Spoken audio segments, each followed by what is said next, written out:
السلام عليكم سودو daawade maanta waxaan doonayaa inaan ku sharxo film horror oo Korean ah waxaana lagu magacaabaa Alive waxa laga yaabaa in indhaha way soo qabtaan waxyaabo khatar ah oo aad u xanuun badan balse waxaan rajeyn doonaa inaad iska taxadarto qisada filimku waxa ay ku bilaabanaysaa Kuuriyada Koonfureed ninkan waxa lagu magacaabaa John maanta waxa uu ku daahayaa hurdada sidoo kale waxa uu internetka kula ciyaaraa game saaxiibadiisa waana mid kamid ah kuwa ugu xariifsan ee ciyaarta gameka suuxan markii uu soo tooso waxa uu soo aadayaa qolka fadhiga wuxuu isku dayayaa inuu daarto dhalada si uu u dhageysto wararka magaalada gabadhii wariyad ahayd ee TV ka hadleeyay waxa ay dadku u sheegaysaa in guriga ay joogaan maadaama magaaladu ay soo gashay zombie dawladdu dadku waxa ay u soo diraysaa message loogu digayo inaysan banaanka u soo bixin John waxa uu aadaya balokonka wuxuu arkayaa dhulka oo ay joogaan zombie dadkuna ay aad u kala cararayaan qaar waxa ay ka cararayaan zombiyada qaarna waxay qaadayaan fayruska waxyar kadib waxa imaanayo gaari dabdamis ah laakiin nasiib xumo waxa uu ku dhacayaa gaari yar waxaana halka ka dhacaya qarax haddana waxyar kadib waxa uu arkayaa gabar iyo hooyadeed oo ismarxabeynaya uu farxaya maadaama uu arkay dadka qaar oo caafimaad qaba laakiin hal mar gabadhii waxa ay u qaniinaysaa hooyadeed waxayna isku bedelaysaa zombie waxa uu fiirinayaa duleelka albaabkiisa sikidiisa waxa uu soo galaya shakhsi waxa uu weydiisanayaa caawimaad wuxuuna u sheegayaa in gurigu uu ka soo haray kaligiisa John wax weyn kama uusan soo qaadin wuxuuna u sheegay inuu iska joogo inta kadib John markaan waxa uu isku dayayaa inuu furo albaabka si uu banaanka u fiiriyo laakiin shakhsiga waxa uu ka celinayaa inuu banaanka aado John inta kadib John waxa uu mar labaad ku soo laabanayaa TV-ga wuxuu dhageysanayaa wararka wariyuhu waxa uu sheegayaa calaamadaha zombiyada wuxuuna ku tilmaamayaa in indhahoodu uu guduud noqonayo isla markiiba waxa galaya shaki wuxuuna soo aadayaa dhankii wiilka wuxuu hal mar soo qaadanayaa baangad wuxuuna ku qaylinayaa inuu guriga uga baxo laakiin shakhsigu waxa uu sheegayaa inuusan qaadin fayruska wuxuu iska fiirinayaa gacmaha wuxuu isku arkayaa calaamadihii uu wariyaha sheegayay laakiin John markaan waxa uu ku qaylinayaa inuu dili doono ama guriga uga baxo laakiin shakhsigu wuxuu hal mar isku bedelayaa zombie wuxuu ku soo boodayaa John balse John waxa uu isku dayayaa inuu difaaco naftiisa wuxuuna ka bixinayaa guriga wuxuu xiranayaa albaabka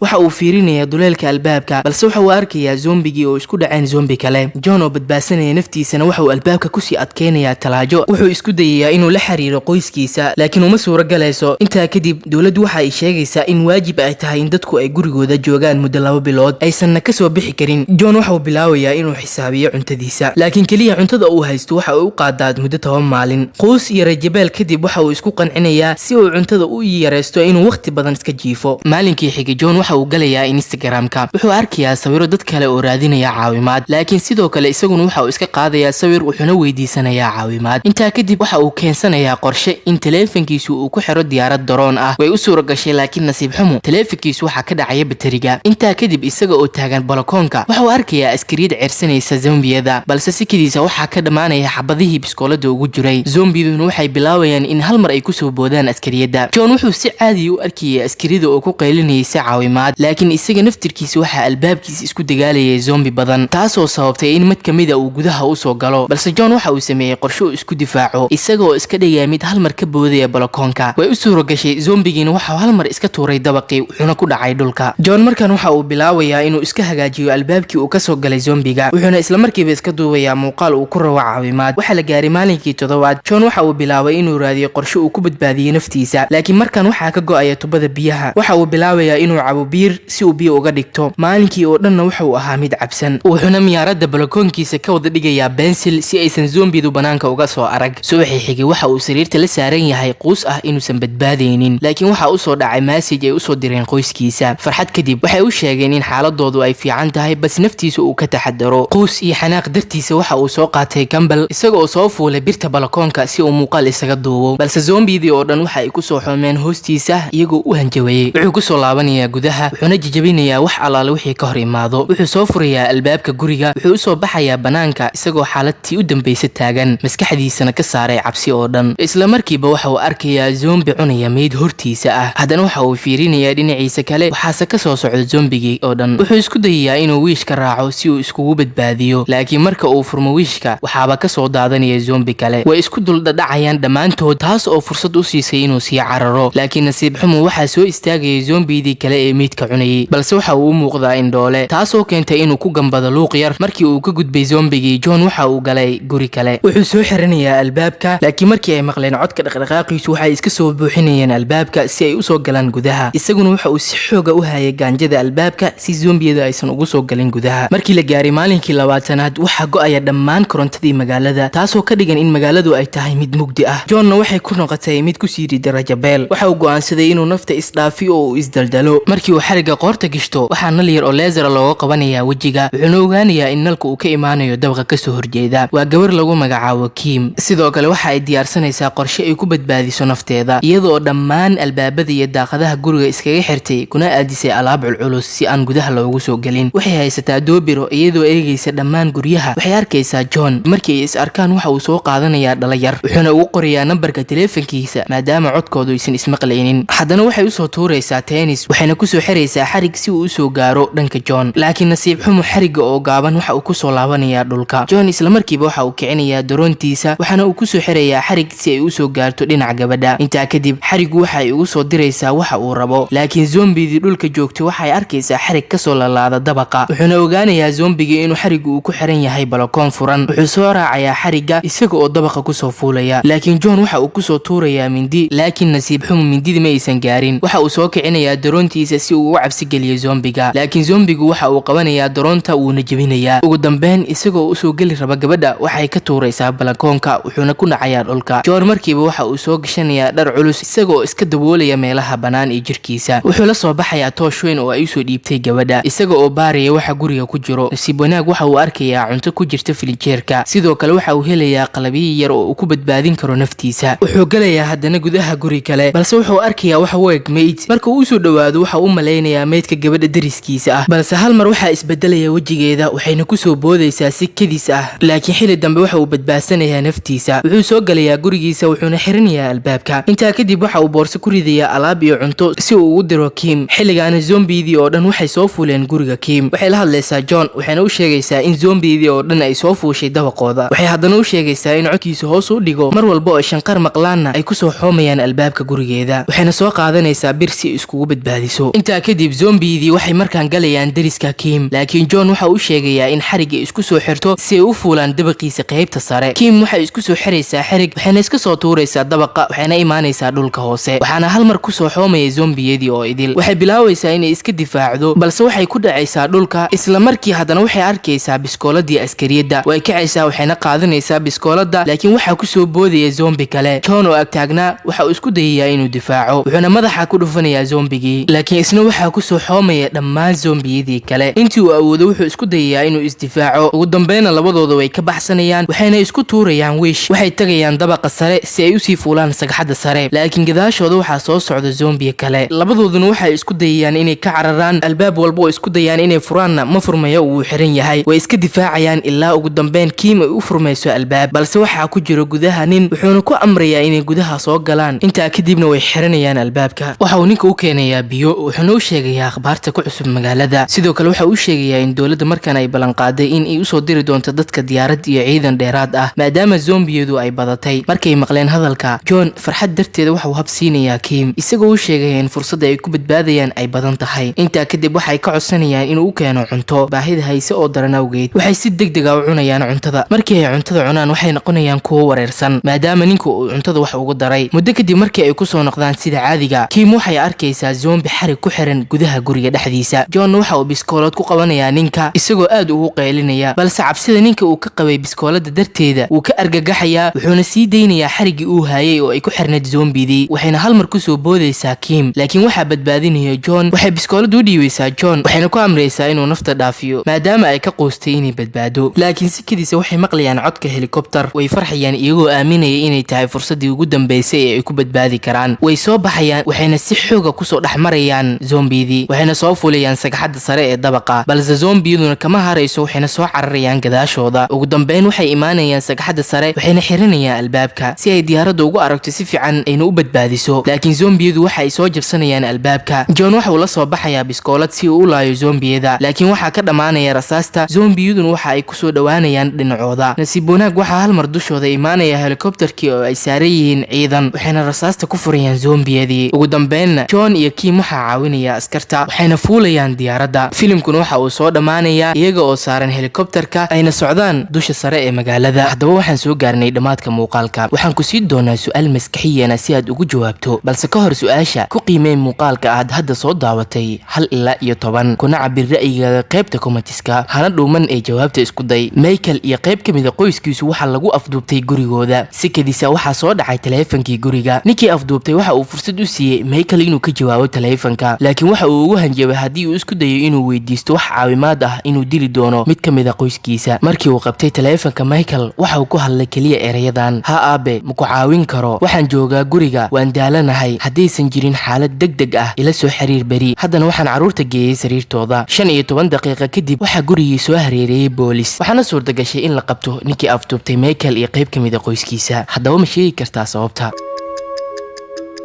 waxaa muuqaalkan idin soo diyaariyay anigoo ah Sataar waxaana idin rajaynayaa waqti qurux badan iyo muuqaal kale oo xiiso leh.